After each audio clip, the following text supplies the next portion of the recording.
ગુજરાતમાં આજથી એટલે કે 17 મેથી વસ્તી ગણતરી શરૂ થઈ છે, ત્યારે સુરતમાં જનગણના 2027ની કેન્દ્રીય જળશક્તિ મંત્રી સી આર પાટીલના ઘરેથી શરૂઆત થઈ હતી. તો કેન્દ્રીય મંત્રીએ નાગરિકોને ખાસ અપીલ કરી હતી અને 17 મેથી 31 મે દરમિયાન યોજાનારી સ્વગણના પ્રક્રિયામાં દરેક નાગરિકે સક્રિય ભાગ લેવા અને ઓનલાઈન સાચી માહિતી નોંધાવવા અનુરોધ કર્યો હતો.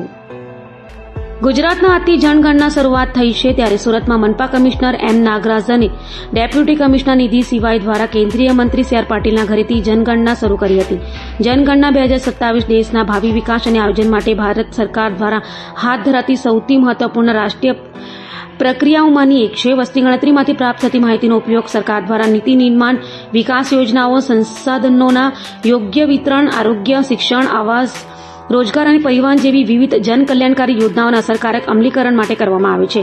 સાચા જનગણના આંકડા વિકાસનો લાભ યોગ્ય લોકો અને વિસ્તારો સુધી પહોંચે તે સુનિશ્ચિત કરે છે. ત્યારે કેન્દ્રીય મંત્રી સી આર પાટીલે તમામ નાગરિકોને અપીલ કરી છે કે આજથી 17 મે 2026 થી 31 મે 2026 દરમિયાન યોજાનારી સ્વગણના પ્રક્રિયામાં સક્રિય રીતે ભાગ લઈ પોતાના ઘરે બેઠા ઓનલાઈન સાચી અને સંપૂર્ણ માહિતી નોંધાવે.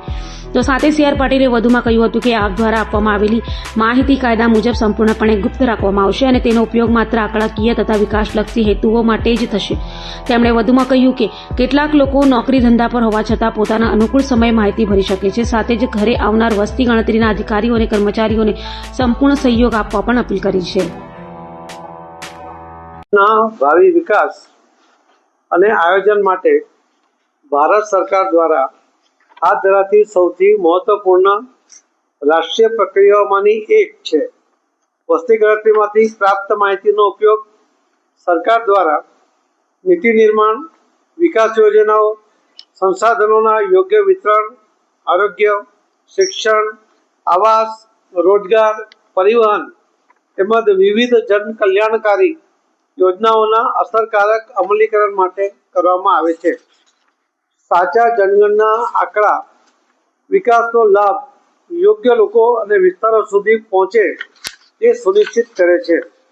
હું તમામ નાગરિકોને અપીલ કરું છું કે તારીખ 17 મે 2026 થી 31 મે 2026 દરમિયાન યોજાનારી સ્વગણના પ્રક્રિયામાં સક્રિય રીતે ભાગ લો અને પોતાના ઘરે બેઠા ઓનલાઈન સાચી અને સંપૂર્ણ માહિતી નોંધાવો. આપ દ્વારા આપવામાં આવેલી માહિતી કાયદા મુજબ સંપૂર્ણપણે ગુપ્ત રાખવામાં આવે છે અને તેનો ઉપયોગ માત્ર આંકડાકીય અને વિકાસલક્ષી હેતુઓ માટે જ કરવામાં આવે છે.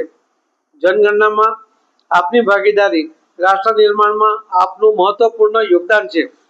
આવો આપણે સૌ સાથે મળીને જનગણના 2027ને સફળ, સચોટ અને સર્વસમાવેશી બનાવીએ. આપણી વસ્તી ગણતરી આપણા વિકાસ માટે છે. જે કેટલાક લોકો નોકરી માટે દિવસ દરમિયાન જ્યારે ઘરે નહીં હોય એ દરમિયાન જો એ વસ્તી ગણતરીમાં પોતાની માહિતી ના આપી શકે તો એમણે ઘરે બેઠા પણ આ યોજનાનો લાભ લઈને જાતે જ એમાં નોંધણી કરાવીને એનો ફાયદો લેવો જોઈએ. એનો ઉપયોગ કરીને આપણા દેશના વિકાસમાં સાચી માહિતી અને આપની પણ વસ્તીમાં ગણતરી થઈ જાય એના માટે સજાગ રહીને આ કામ કરવું જોઈએ. આપણે ત્યાં વસ્તી ગણતરી માટે આવનારા કર્મચારી અને અધિકારીઓનું પણ સંપૂર્ણપણે એને સહયોગ કરવો જોઈએ એવી પણ મારી આપ સૌને નમ્ર વિનંતી છે.